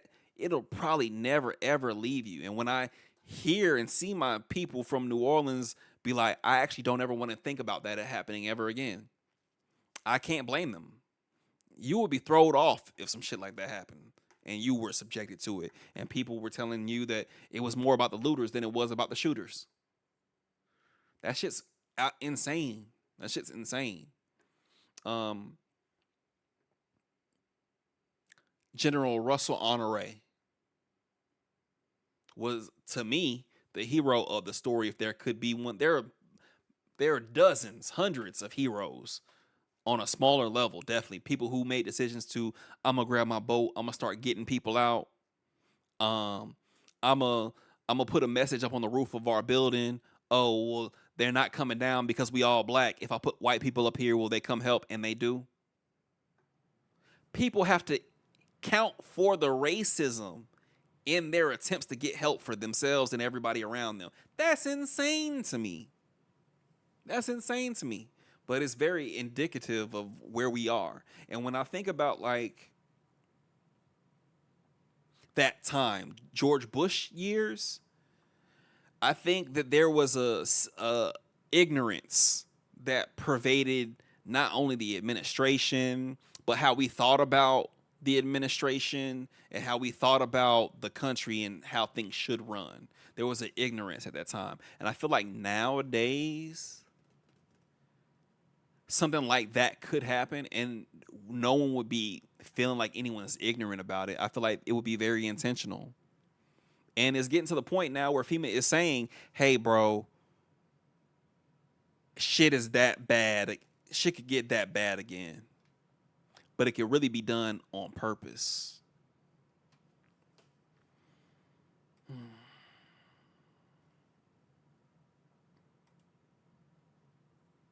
So, the U.S. Consumer Product Safety Commission came out with this video, and someone shared it in Discord. Every month or so, we highlight some important recalls for you. So these are the recalls as of the 18th. This is 9 days ago. Go down.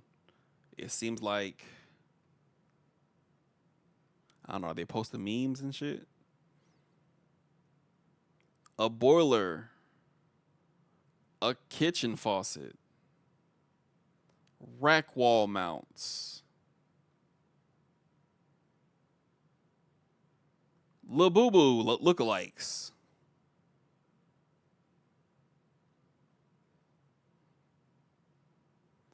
mattresses. Like, it's a lot of shit that can get recalled. LED module and location inside the metal tube and supporting the stairs. So this is, I guess, for a specific stair function. Safe and green fuel bottles. Like, this is a lot.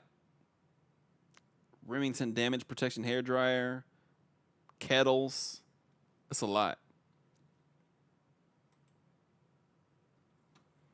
On that same note, the FDA warns public not to eat, sell, or serve certain great value raw frozen shrimp sold at Walmart due to possible contamination from a radioactive isotope.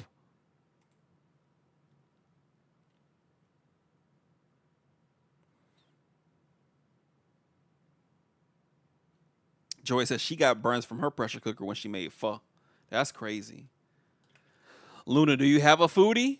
You might need to go ahead and unplug that thing.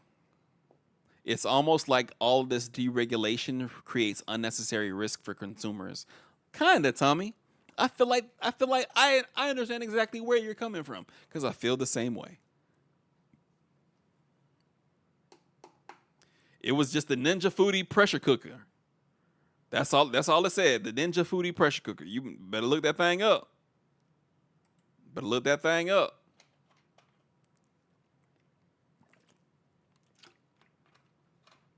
Apparently, the top opens while it's in use, letting hot things escape.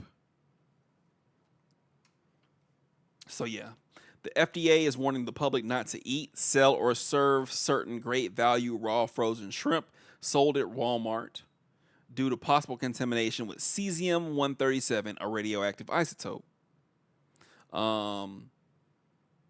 Customs and Border Protection alerted the FDA about possible cesium-137 or CS-137 detected in shipping containers at 4 U.S. ports, the FDA said Tuesday in a press release.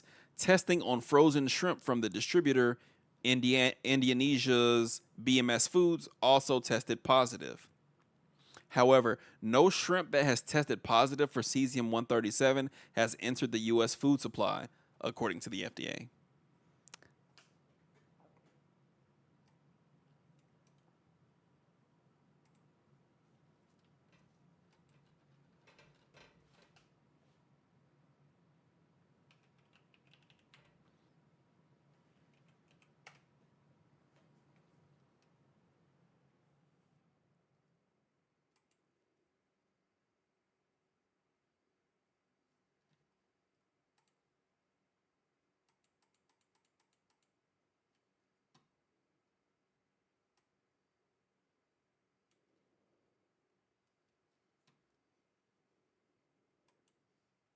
The FDA is still recommending a recall on all products from BMS Foods that were shipped after the company's shipping containers tested positive for cesium 137, even though the products themselves have not tested positive. The following great value frozen ship brands. Da da da da. So those are 3 lots.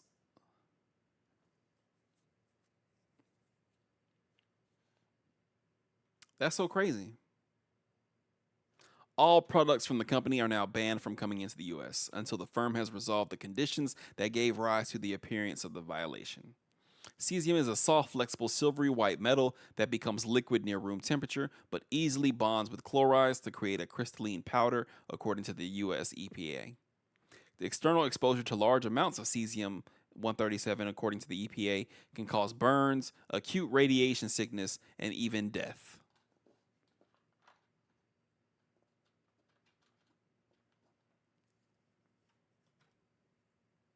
Bruh, someone tried the great value Walmart shrimp outside the radioactive window and allegedly still had their stomach tore up. Yeah, that's a dub for just Walmart seafood, period. I try not to buy anything from Walmart. But I will say losing 3,500 jobs earlier this year is super interesting. Super interesting. Also, you remember this month when they were recalling soap? Hand soaps recalled nationwide over for potential of life-threatening infections. How the antimicrobial soap can cause infection? What are we doing?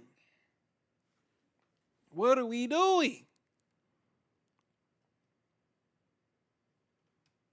Dermarite Industries voluntarily recalled antiseptic and antimicrobial soaps that it said could lead to infections on some open wounds and potentially life-threatening sepsis. Due to contamination with a group of bacteria called Burkholderia, Burkholderia cepacia complex.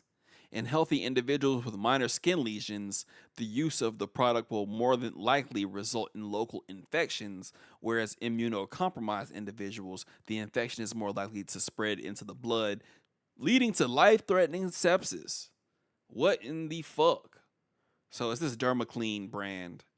And I feel like most people, DermaClean, Dermasara, Dermarite, I feel like most people would be safe. Perigiene, unless you have a family member who works in the medical industry and they bring shit home. Because I feel like this Dermarite shit I've seen, because my grandparents were elderly at times and people were bringing things back home with them. So I feel like you got to get it through certain channels. And I feel like this Dermarite is probably used in medical facilities. So I feel like that's a bigger thing. Hey, bruh, conspiracy hat still on. They trying to kill us everywhere, from the shrimp to the foodie to the soap.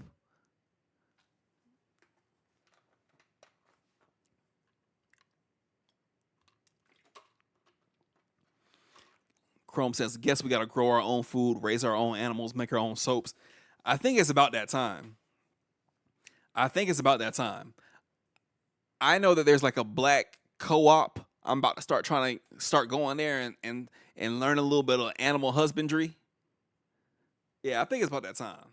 So this was the thing at the beginning of the month, and I feel like this should have tied into a Hurricane Hurricane Katrina conversation. Um, the National Weather Service is hiring 450 people. So I feel like it took for that shit in Texas to happen before they were like, I think we may need to go ahead and cover these losses a little bit more.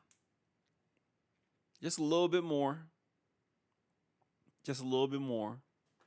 Meteorologists and climate scientists have warned of consequences with fewer workers in crucial positions. Did they ever find those girls? Nah, brother, they didn't.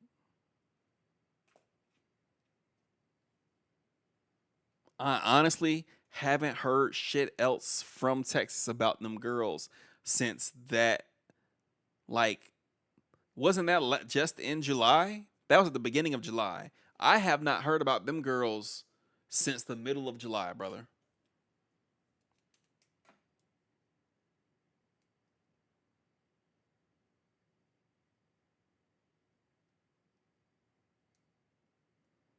Mm, that sucks, Joy. I'm sorry to hear that.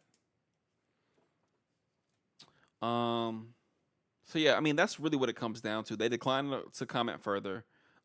They were granted permission to fill critical positions in its weather arm, including openings for meteorologists, hydrologists, and electronics technicians.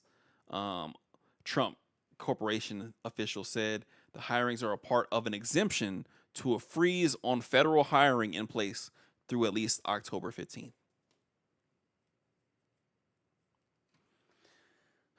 Speaking of Texas,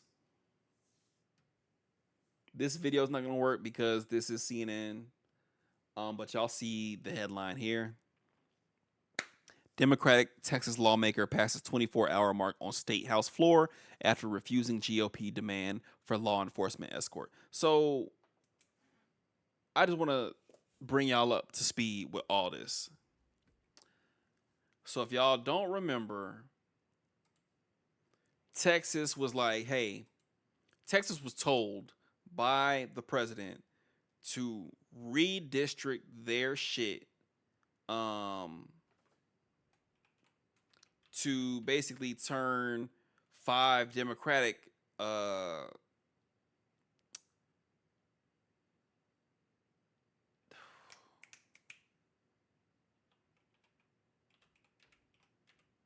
what do they call them shits? Districts.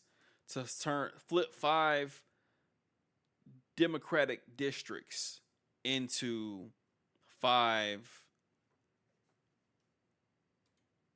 Republican districts. And they were like, they have the numbers to do it. They actually don't need anything from the Democrats other than to be there. So knowing this, the Democrats left.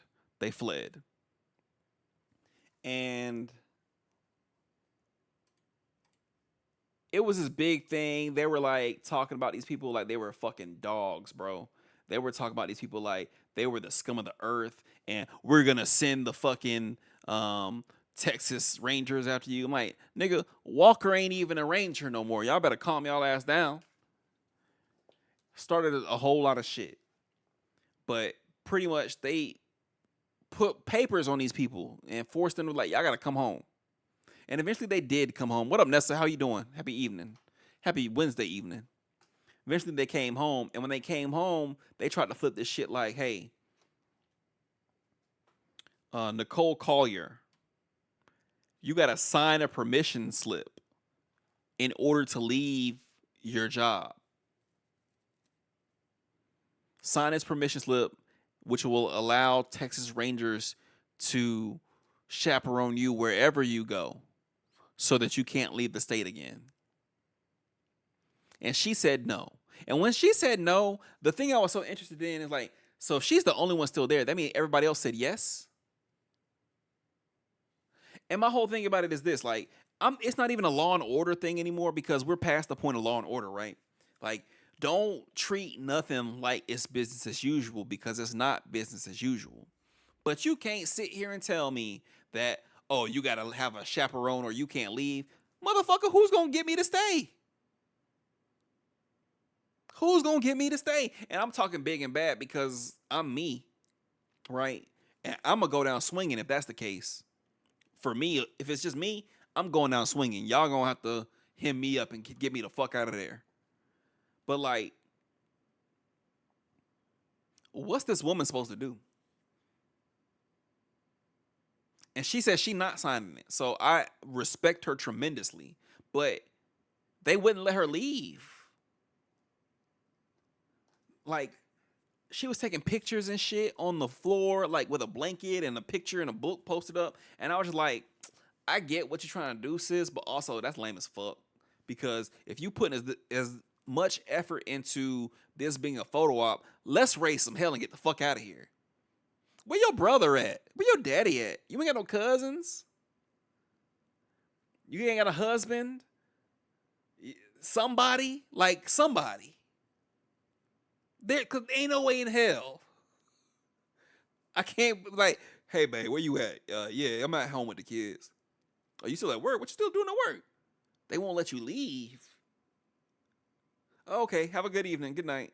I can't imagine that being a conversation that I would have. But again, I'm me. I can't really put myself in nobody else's shoes other than like it's some hell that need to be raised there because that's not. It can't even be a legal standard for that. So we acting outside of legalities. I might as well act outside of illegalities too. If anything goes, then I'm gonna get my people. We coming to get her, and when we getting the fuck out of there, no matter who's in front of a door, I don't give a fuck. The door locked. We'll bring an axe, a shovel, whatever, and we can turn this into whatever. But I know Nicole Collier sleeping in her bed tonight. But what pissed me off was they were like, "Oh well, if she's not doing it, I'm gonna remind her." Baby, it's too late. You've already ceded the power. They know you a pussy. They know you a pussy because you saw, oh, I need to sign this paper slip and have rangers escort me everywhere. Okay, I'll do that. Man, I'm not doing shit. I'm not doing shit. Y'all got me fucked up, bro. Y'all got me fucked up. Never in my life. The whole thing was they left the state so there wouldn't be quorum. They need quorum so that their votes could at least be valid. So even if there weren't enough Democrats to move against it, they still had to be there for the for vote to count. And then everybody came back. And then they approved it about a week ago.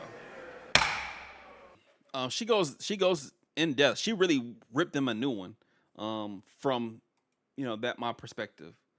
And it's just super crazy, bro. Like, these are not normal times. This is not how a representative democracy is supposed to go. But I don't think that we're in a representative democracy anymore. I think we're in an autocracy. I think that we are getting close to an authoritative state. We're in one pretty much, to where the point where the president every day can say some new wild shit. And this is kind of, to me, where it started. This was literally the first of the month. I don't know if y'all remember, the jobs numbers come out once a month. I think it's like the first Friday of the month or something like that. The first Friday of the month, we get the previous month's job numbers. And so this motherfucker, on the first, after getting July's job numbers, when all of everything everywhere is saying the same thing, hey, bro, y'all laying people out off in the federal quadrant left and right.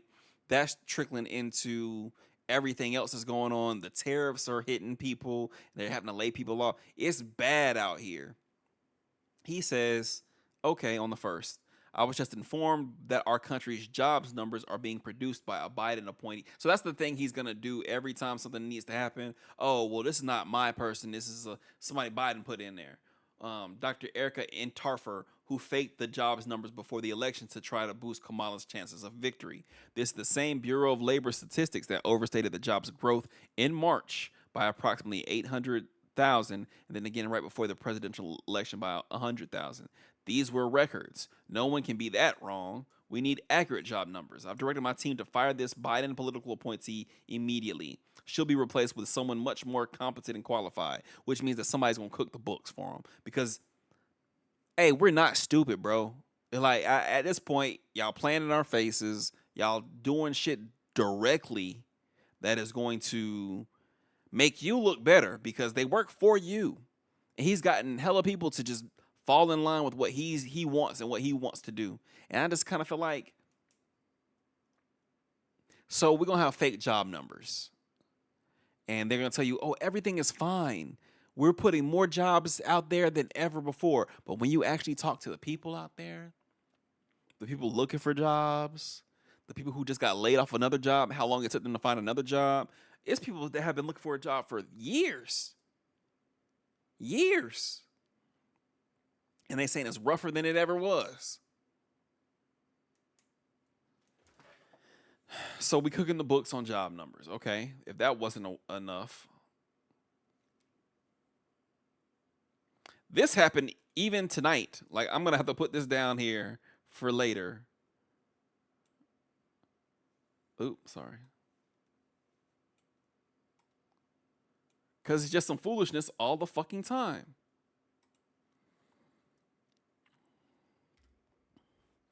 So they say DC's crime is so bad that he had to send the National Guard out there, federalizing the DC police and deploying the National Guard.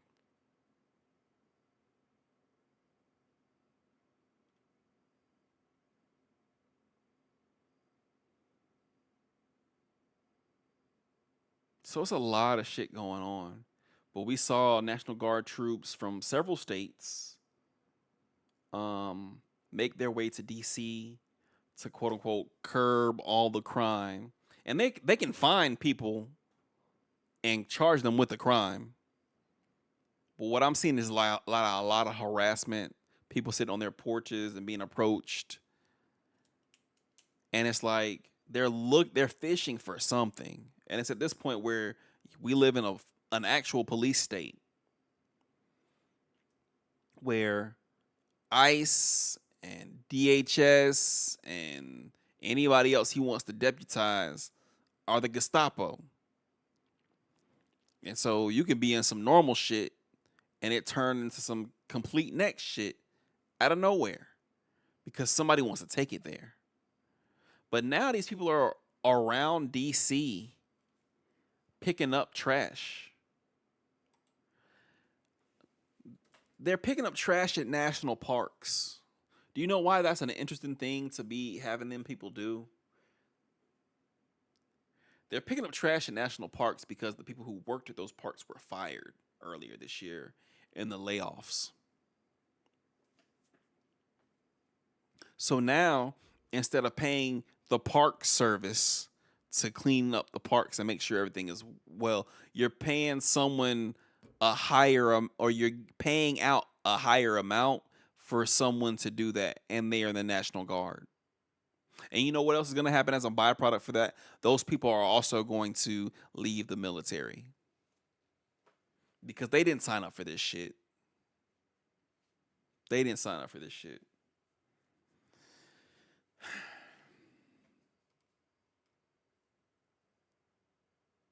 I don't know, bro.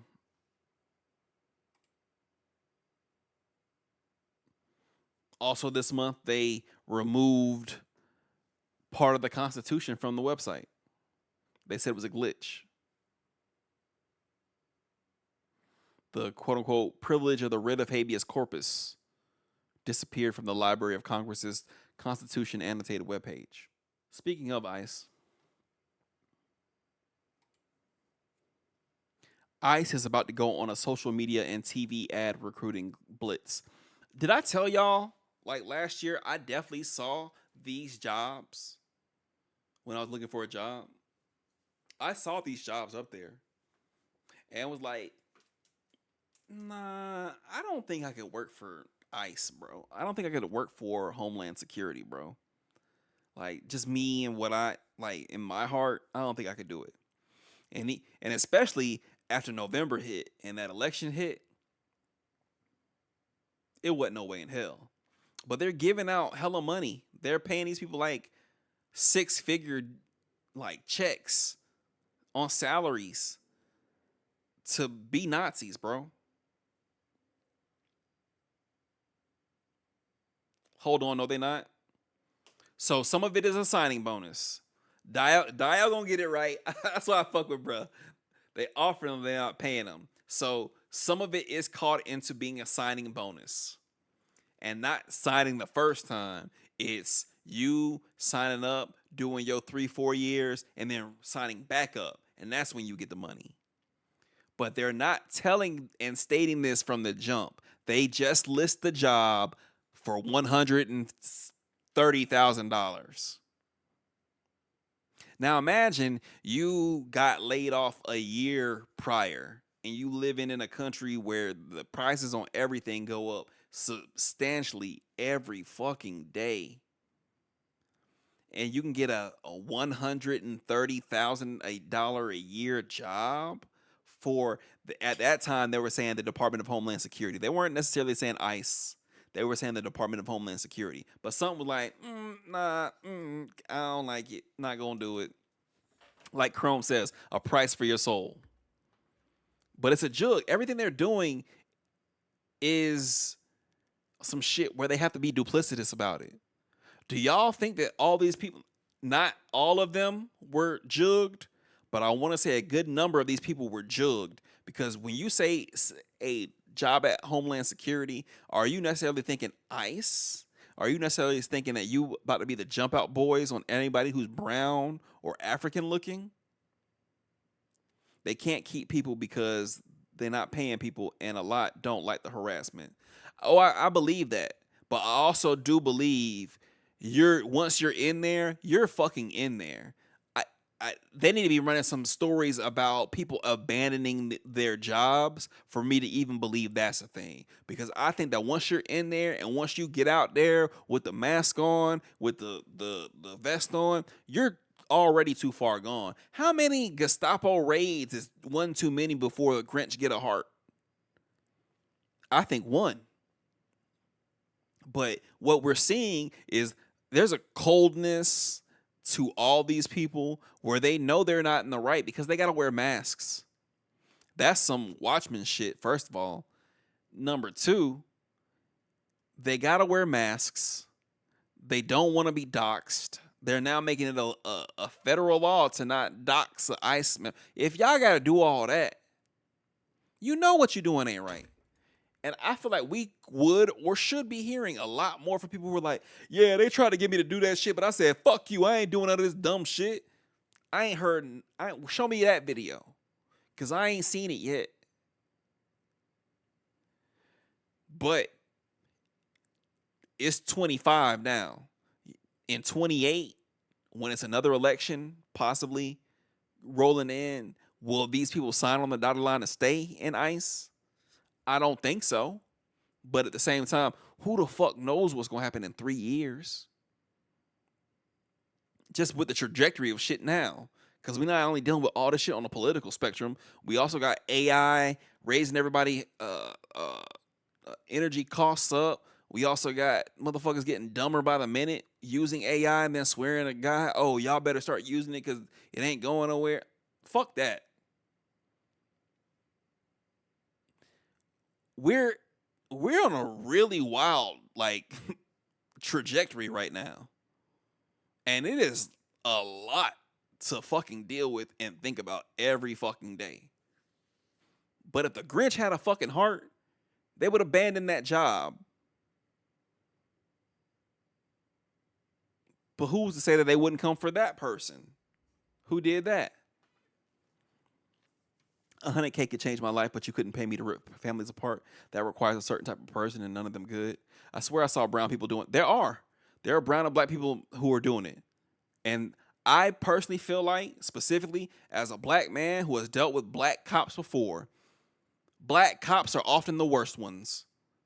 Because they feel like they gotta do extra shit to prove to other motherfuckers that they're just as down. And if a motherfucker could go be Hispanic and be a member of ICE, oh nigga, hell nah. Niggas too. Hell nah.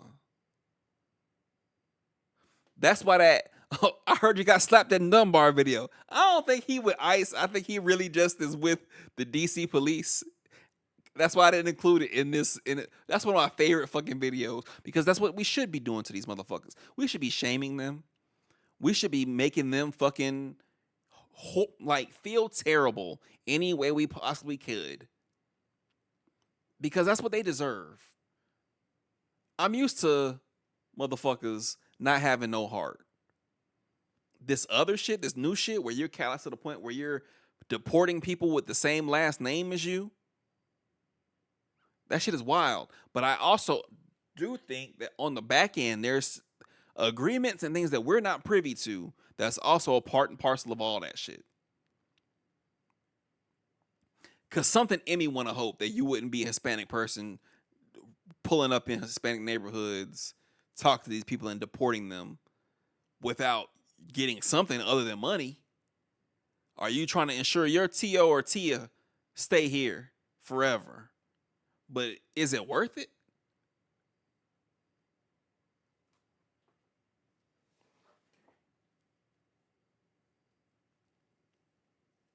people aren't going to expose they worked for ICE. That's a thing. That's a thing. You're right about that. What up, Ed? How you doing, man? Coddling evil breeds more of it. The good minority myth is alive and well. There's that for real. But as this story says, they're about to kick their recruitment drive in over. And also think about that. They're already doing a lot. Why would they also need to get more people? What would be the reason if everything was going so successfully as it is right now for you to spend more money recruiting more people? Because you're going to start going after more people.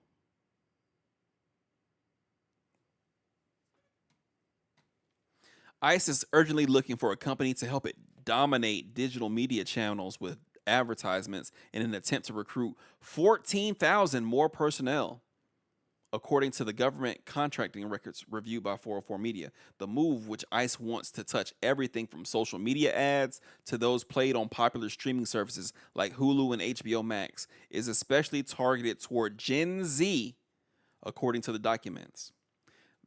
They gonna fuck up with that, and I'm gonna get to that in a minute. The push for recruit. Okay, so this is for paid members only. I can only read so much. The push for recruitment advertising is the latest sign that ICE is trying to aggressively expand after receiving a new budget allocation of tens of billions of dollars, and comes alongside the agency building a nationwide network of migrant tent camps. If the recruitment drive is successful, it would nearly double ICE's number of personnel.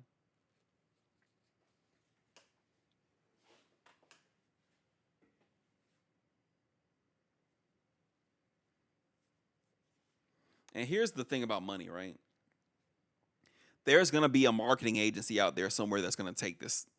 They're gonna take this contract because they're in a bind to provide value for their shareholders, right? By any means necessary.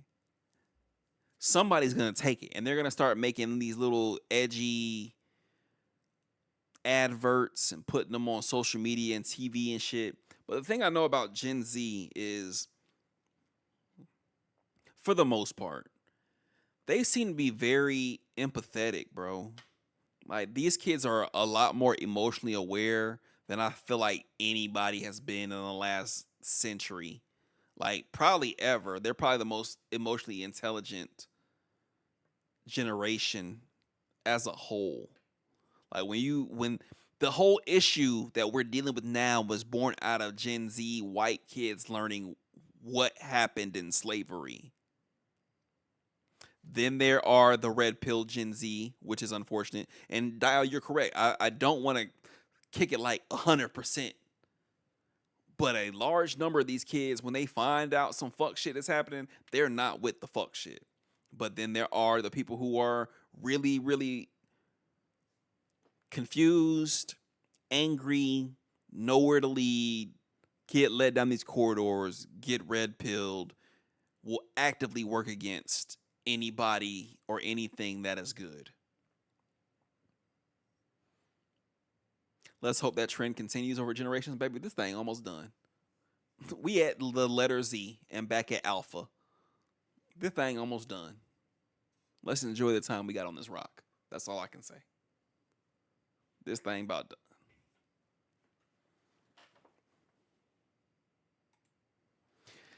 38% of Americans support Trump's use of troops to police DC, Reuters finds. 76% of Republicans support. See, you can't say this number and then say this number.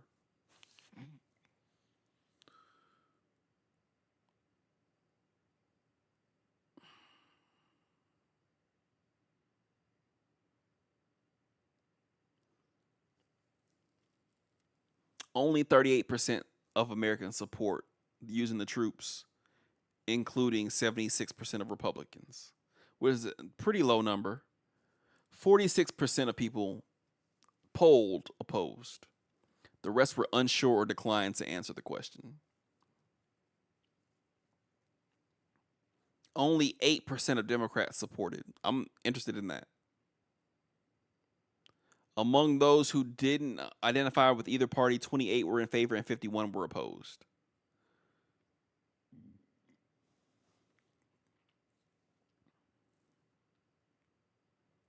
So the yeses, 38% of all adults, 76% of Democrats, 8% of 76% of Republicans, 8% Democrats, 28% other. 13 is a large number of people to say, "Oh, I don't want to answer the question." Even Democrats.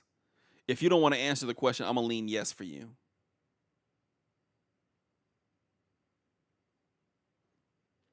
Cause what the fuck you not answering? Like there's no middle ground. I don't even think I don't know or skip the question should be a thing. Nigga, it's a yes or no. Do you support this shit or not? And stand on it. Whatever you doing. CBS News even went as in depth to analyze the DC crime data. Crime in DC down across most categories. Assault down, burglary way down, homicide halved, motor vehicle theft down, robbery down, theft from autos down slightly, other theft down slightly, combined violent crime halved.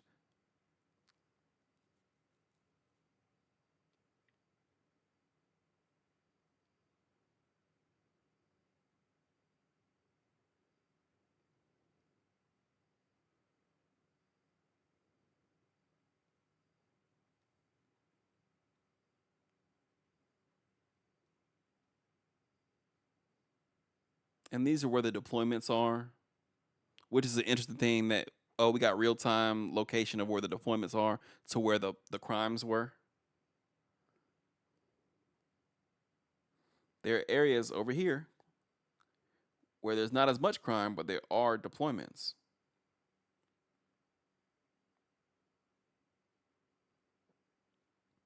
So not only do you have ICE, you got the National Guard, you've got the U.S. Marshals, you got the FBI, you got the DEA. This shit wild, bro.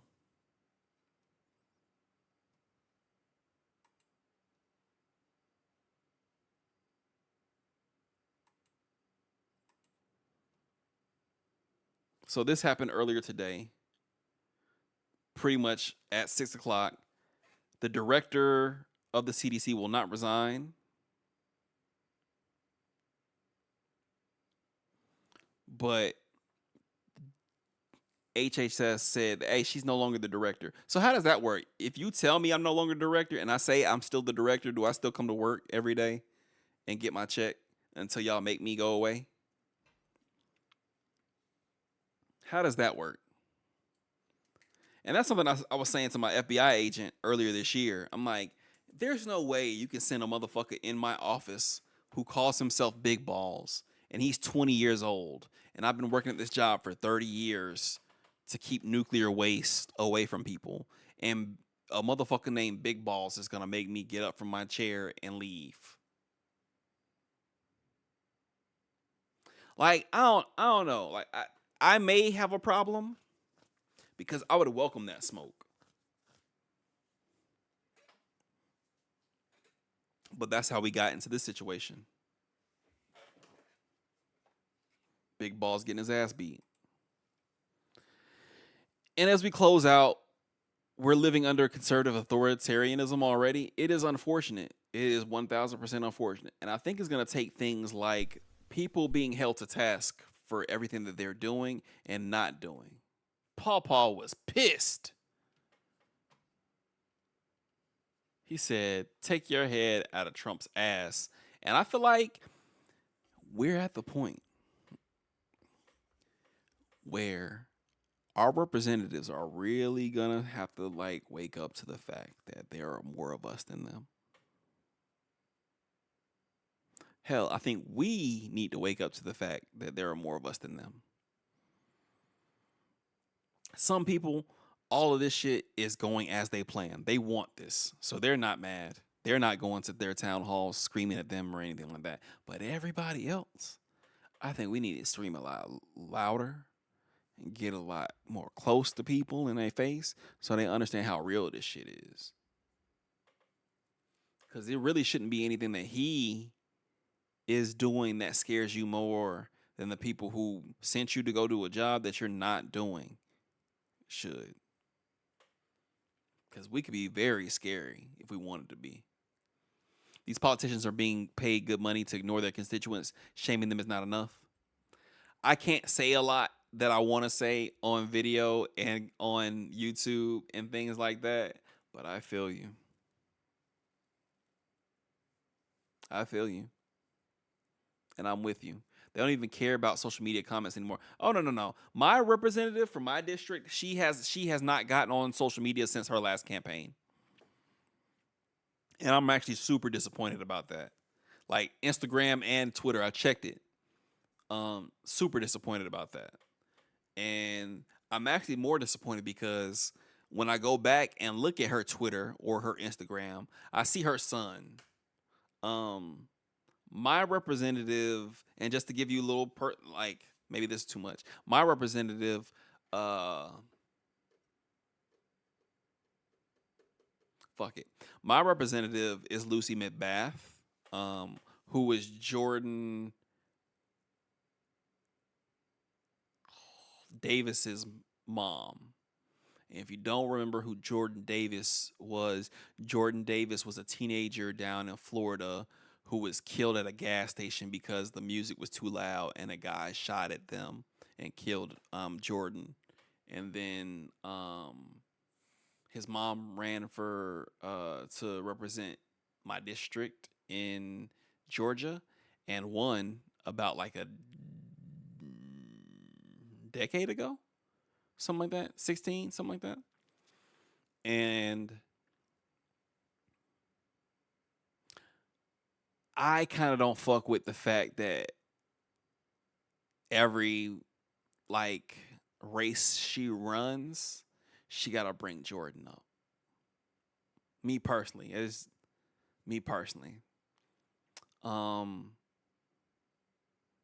to do that while also I feel like ducking your constituents. Because where do the town halls be? Even for the Democrats, where do the town halls be? Does your publicly elected official have town halls or make themselves available to the area that voted them in? Because they don't do that for real. And actually, the numbers I saw is like the Republicans are doing less and less of them these days. Because of shit like that, because they actually have to face the noise of the people who wanted Trump to be in but didn't expect a splashback to hit on them. And now the splashback on them and they pissed, and their representatives are not making themselves available to them at all. And so we're getting to the point now where it's either you vote or you don't, and I can't tell nobody to vote when the shit look fucked up like this. So I think it's something more than vote. I think we got to do something more than vote. I think we got to do something more than the system that is set up currently. Because even the people who intend to go and change the system, quote unquote, they get in there and they realize how cushy the job is, and they want to stay there for 80 years until they die and not do a fucking thing. They expect you to forget all the things that they promised you before they get voted out or removed or replaced. Speaking of voting, there's an election in Georgia this November, which is an important election because that one will determine the person who is on the the energy board, right? And those people determine the energy prices. And Georgia Power is not only building a pipeline to go through Alabama and Mississippi, but they are also increasing power prices to help pay for some of the data centers that they want to build here. So I can't say not vote, but I also can say it's going to take a little bit more than voting to fix all this shit. People need to be afraid of their constituency, and that's all I'm going to say about that. It's your boy Trippz, man. YouTube, thank y'all so much. I will holler at y'all next month. Hit that subscribe button. I do appreciate y'all. Do y'all thing.